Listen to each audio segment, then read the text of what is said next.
मित्रांनो नमस्कार, पुन्हा एकदा आपले स्वागत आहे. मित्रांनो, शिक्षकांकरता एक मोठी आनंद वार्ता या व्हिडिओच्या माध्यमातून आणलेली आहे. शिक्षकांकरता सरसावले दादा भुसे यांनी मुख्यमंत्र्यांकडे साकडे टाकलेले आहे. जाणून घ्या ही मोठी आनंदाची बातमी या व्हिडिओच्या माध्यमातून. त्याकरता हा व्हिडिओ शेवटपर्यंत पहा. चॅनलला आपण अजूनपर्यंत सबस्क्राईब केलं नसेल तर मित्रांनो नवनवीन अपडेट मिळवण्याकरता आपल्या चॅनलला सबस्क्राईब करा, व्हिडिओला लाईक करा, सोबतच मोठी आनंदाची बातमी आपल्या सर्व मित्र व परिवाराला सुद्धा शेअर करायला विसरू नका.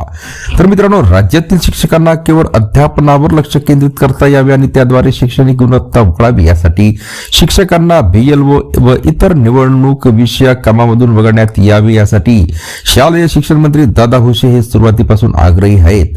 राज्याचे मुख्यमंत्री देवेंद्र फडणवीस यांची भेट घेऊन भुसे यांनी या संदर्भातील त्यांना पुन्हा एकदा साकडे घातले आहे. शैक्षणिक कर्तव्यावरील कर्मचाऱ्यांना शैक्षणिक काम नसलेल्या दिवशी तसेच शैक्षणिक काम नसलेल्या वेळेत मतदार यादीच्या पुनर्निरीक्षणाचे काम देण्यात यावे असे आदेश सर्वोच्च न्यायालयाने यापूर्वीच दिले आहे. मात्र असे असतानाही अनेक शिक्षकांना महिनोमहिने निवडणुकीच्या कामात गुंतवून ठेवले जात आहे. स्थानिक स्वराज्य संस्थांच्या प्राथमिक शाळांमध्ये अनेक ठिकाणी पुरेसे शिक्षक नसल्याची वस्तुस्थिती आहे. किमान 90% प्राथमिक शाळांमध्ये स्वतंत्र मुख्याध्यापक नसून शिक्षकालाच मुख्याध्यापक म्हणून जबाबदारी पार पाडावी लागत असते. अनेक ठिकाणी एकाच शिक्षकाकडे 2-3 वर्गाची अध्यापनाची जबाबदारी असते. एका बाजूला अशी सारी परिस्थिती असताना दुसऱ्या बाजूला वर्षभर चालणाऱ्या मतदार नोंदणी व मतदार यादी पुनरीक्षणाच्या कामासाठी BLO म्हणून प्राथमिक शाळांमधील शिक्षकांना नियुक्त केले जात आहे.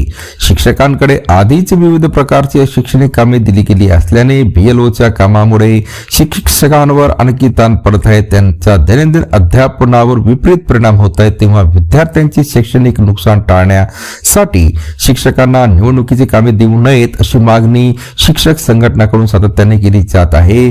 शिक्षण मंत्री दादा भुसे यांनी संघटनांच्या प्रतिनिधींना या संदर्भात वेळोवेळी आश्वस्त केले आहे. मात्र त्यांची प्रत्यक्ष अंमलबजावणी होत नाही. यामुळे शिक्षकांमध्ये नाराजीचा सूर उमटला आहे. या पार्श्वभूमीवर भुसे यांनी मुख्यमंत्र्यांनाच लेखी पत्र देऊन शिक्षकांवरील अशैक्षणिक कामाचा भार कमी करावा अशी विनंती आता केली आहे. शिक्षण हक्क अधिकार अधिनियम 2009 नुसार शिक्षकांचे मुख्य कर्तव्य अध्यापन हेच आहे. मात्र अलीकडच्या काळात शिक्षकांना मोठ्या प्रमाणावर केंद्रस्तरीय अधिकारी आणि इतर अशैक्षणिक कामावर झुकले जात आहे. यामुळे विद्यार्थ्यांचे नियमित वर्ग बुडतात आणि अभ्यासक्रम पूर्ण करण्यात अडचणी येतात असे भुसे यांनी मुख्यमंत्र्यांना दिलेल्या पत्रात नमूद केलेले आहे.